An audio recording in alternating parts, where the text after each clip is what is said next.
رحمۃ اللہ وبرکاتہ۔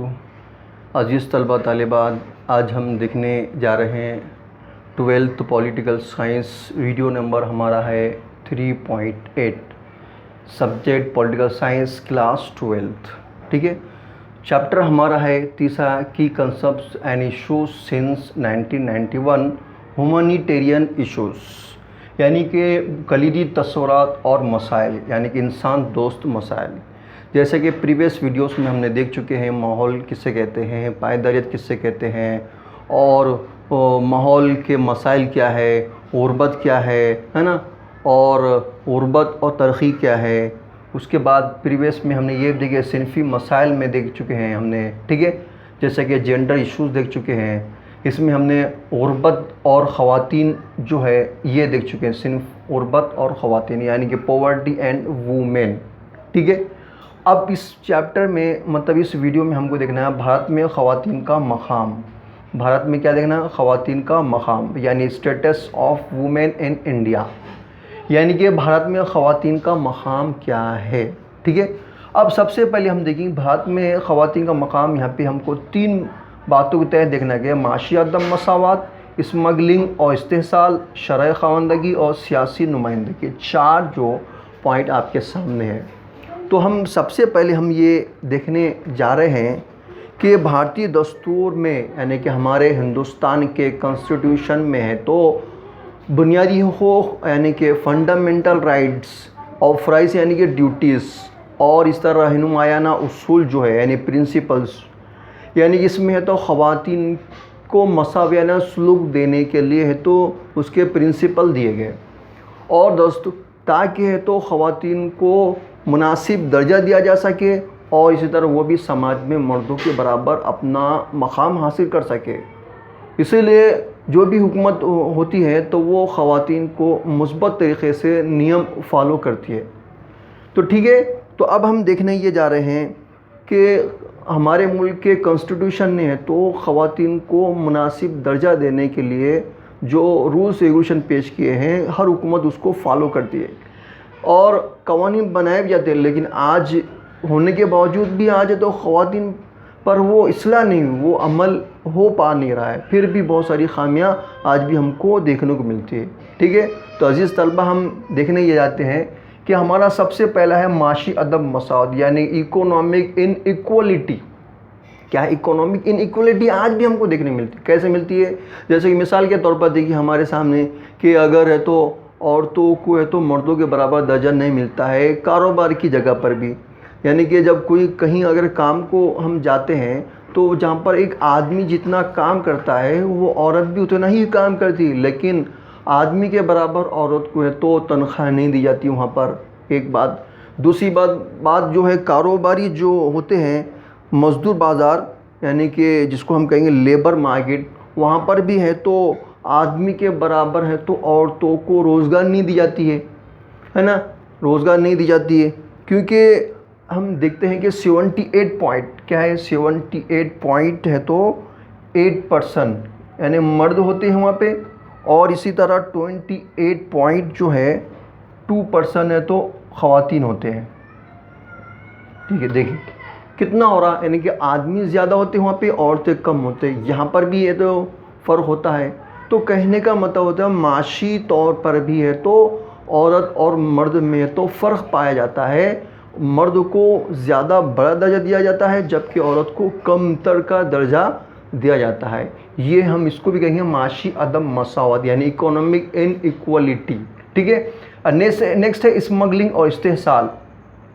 اب اسمگلنگ جو ہے اور استحصال، یعنی کہ ہم دیکھتے ہیں کہ اسمگلنگ کے تحت ہے تو عورتوں کو ہے تو کڈنیپ کیا جاتا ہے، ان کا لڑکیوں کا، عورتوں کا، یعنی کہ ان کو اغوا کیا جاتا ہے، اور اغوا کر ان کو ہے تو بیچا جاتا ہے، اور بیچنے کے بعد تو وہاں پر ایک تو عصمت دردی کی جاتی ہے ان کی، یا پھر ہے تو وہاں پر زبردستی شادی کی جاتی ہے، اور یا پھر تو ان کو ہے تو اپنے ہی گھر میں ہے تو نوکر بنا کر ہے تو ان سے کام لیا جاتا ہے، یا پھر ہے تو ان کو ہے تو فقیر کی طرح بھیک ان سے منگوائی جاتی ہے، یا پھر اور دوسرے کہیں طریقے ان کو اپنایا جاتا ہے ان کے ذریعے سے۔ اور پیسے کمائے جاتے ہیں. یعنی کہ یہ جو عورتوں کے ساتھ ہونے والا ظلم اور ناانصافی ہے یہ بہت غلط ہے. اسی بات کو لے کر ہمارے جو مجلس اقوام متحدہ ہے UNO united nations of organization, اس نے ہے تو کیا کیا، اس نے ہے تو یہ اپنی ڈرگ اینڈ کرائم بول کے ایک آفس ہے، اس میں انہوں نے اپنی ایک رپورٹ پیش کی کہ بھارت کی جو خواتین ہیں ان سے اسمگلنگ ان سے کرائی جاتی ہے، خرید و فروخت کرائی جاتی ہے، جبراً ان سے شادی بیاہ کی جاتی ہے، اور ان کو گھر میں ہے تو ان کے ساتھ ظلم کیا جاتا ہے، اور ان کو ہے تو بنیادی حقوق سے ان کو محروم کر دیا جاتا ہے، اور ان کو اپنے ہی گھر میں ہے تو ان کے قید کر لیا جاتا ہے، ظلم کیا جاتا ہے. اور اس طرح ہے تو یہاں تک کہ ان کا انجام اتنا کرنے کے باوجود بھی ہے تو ان کو اپنے ہی گھر سے باہر نکال بھی دیا جاتا ہے. اتنا سارا ظلم ہوتا ہے، اور اسی ظلم کی ایک رپورٹ بنائی گئی مجلس اقوام متحدہ نے، اور یہ رپورٹ بنا کر پیش کی گئی تاکہ ہے تو کہیں ایسے کوئی واردات نہ ہو اور اس کو صحیح طریقے سے اس کے تحت کام کیا جا سکے. ٹھیک ہے، تو یہ ہمارا اسمگلنگ اور استحصال جو ہو چکا ہے. اب نیکسٹ ہے ہمارا شرح خواندگی. اب شرح خواندگی کسے کہتے ہیں؟ اب شرح خواندگی یعنی کہ مردوں اور عورتوں کے درمیان کی جو تعداد کا تناسب، یعنی کہ ہم دیکھتے ہیں کہ عورتوں کے مقابلے میں مردوں کی تو آبادی زیادہ ہے. اور کتنی، یعنی کہ 2011 میں ہندوستان میں جب مردم شماری کی گئی تھی تو اس میں معلوم ہوا کہ 82.14 اور اس طرح ہے تو 65.46، یعنی کہ یہ ہوا مرد اور یہ ہوا خواتین. ٹھیک ہے، یعنی 82.14 مرد کی آبادی اور 65.46 ہے تو خواتین کی آبادی. اس کا مطلب کیا ہوا کہ مردوں کی آبادی ہے تو خواتین کی آبادی سے زیادہ ہے. تو یہ کیا ہوگا؟ عدم تناسب ہو گیا ہے. تو یہ ہم جس کو شرح خواندگی کہتے ہیں. تو اس کے بعد سیاسی نمائندگی یعنی کہ پولیٹیکل ریپریزنٹیشن. اب سیاسی نمائندگی کیا ہے؟ ہم دیکھتے ہیں کہ سیاسی طور پر ہمارے جو قانون بنانے والے جو ادارے ہوتے ہیں، جیسا کہ ہے تو پارلیمنٹ ہے، اسمبلی ہے نا، ہمارے ضلع کے جو ہم پنچایتی راج ہے، ہم دیکھتے ہیں کہ یہاں پر ہے تو ہندوستان آزاد ہو تب سے لے کے آج تک ہے تو مردوں کے برابر عورتوں کی ہے تو نمائندگی نہیں ہوتی. وہاں پہ تعداد نہیں ہوتی. MLA ہے، MP ہے، یعنی جتنے مرد ہوں گے عورتیں بہت کم گنے چنگے، یعنی اگر 500 ہے تو اس میں سے 15-20 عورتیں ہوں گی.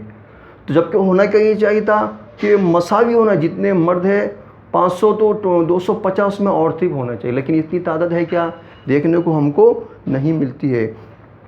تو کہنے کا مطلب کیا ہے؟ سیاسی طور پر بھی عدم مساوات پائی جاتی ہے، سماجی طور پر بھی، معاشی طور پر بھی، مذہبی طور پر بھی اور تہذیبی طور پر بھی، ہر اعتبار سے ہے تو عدم مساوات خواتین میں پائی جاتی ہے. ٹھیک ہے، اس کے تحت ہم نے ابھی تک ہے تو تقریباً ہے تو بھارت میں خواتین کا مقام ہم کو سمجھنا ہے. تو ہم نے معاشی عدم مساوات، اسمگلنگ اور استحصال، شرح خواندگی اور سیاسی نمائندگی کو ہم نے سمجھے ہیں.